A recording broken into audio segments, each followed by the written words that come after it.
যুক্তরাষ্ট্র ভেনেজুয়েলার উত্তেজনা দিন দিন আরও তীব্র হচ্ছে।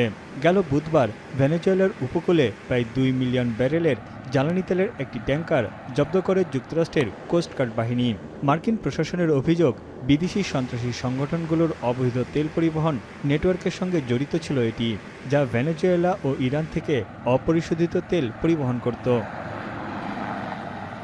ট্যাঙ্কারটি মার্কিন বন্দরে নেয়ার পর তেল জব্দ করা হবে বলে জানিয়েছে ট্রাম্প প্রশাসন।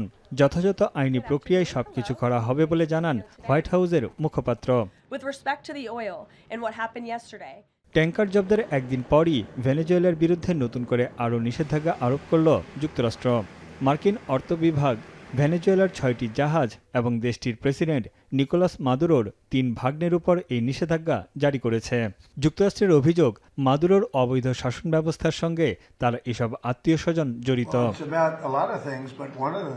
এমন অবস্থায় আবারও ভেনেজুয়েলায় স্থলসামরিক অভিযান চালানোর হুঁশিয়ারি দিয়েছেন মার্কিন president Donald Trump.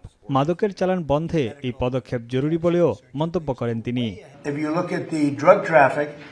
Drug traffic by sea is down 92%. And nobody can figure out who the 8% is because I have no idea. Anybody getting involved in that right now is not doing well. And we'll start that on land too. It's going to be starting on land pretty soon. এদিকে রুশ president Vladimir পুতিনের সঙ্গে দীর্ঘ phone আলাপ হয়েছে ভেনেজুয়েলার president Nicolas মাদুরোর। দ্বিপাক্ষিক সহযোগিতার পাশাপাশি যুক্তরাষ্ট্রের সঙ্গে চলমান উত্তেজনা নিয়ে আলোচনা করেন দুই নেতা। মাদুরো জানান, বাইরের শত্রুর আক্রমণ থেকে ভেনেজুয়েলাকে রক্ষায় পাশে থাকার আশ্বাস দিয়েছেন Putin. De cooperación en el campo de la ciencia, la tecnología, la salud, la agricultura, la industria, la energía y pare usted de contar.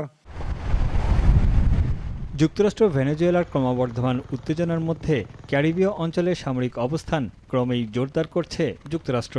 Puerto রিকোর মার্কিন ঘাঁটিতে আনা হচ্ছে সামরিক বিমানের পাশাপাশি কোস্টগার্ড হেলিকপ্টারও। মাদকবিরোধী অভিযানের অংশ হিসেবে ক্যারিবীয় অঞ্চলে চলাচল করা বেশ কয়েকটি নৌযানে হামলা চালায় যুক্তরাষ্ট্র। সেপ্টেম্বর থেকে এখন পর্যন্ত এসব হামলায় প্রাণ হারিয়েছে অন্তত 80 জন। ওয়াশিংটন বলছে, অবৈধ মাদক বহনকারী নৌযানগুলো ধ্বংস করাই তাদের মূল উদ্দেশ্য। যদিও ভেনেজুয়েলার অভিযোগ, মাদুরো সরকারকে উৎখাত করাই ট্রাম্পের চূড়ান্ত লক্ষ্য। তানভীর জনি, এখন বিশ্ব।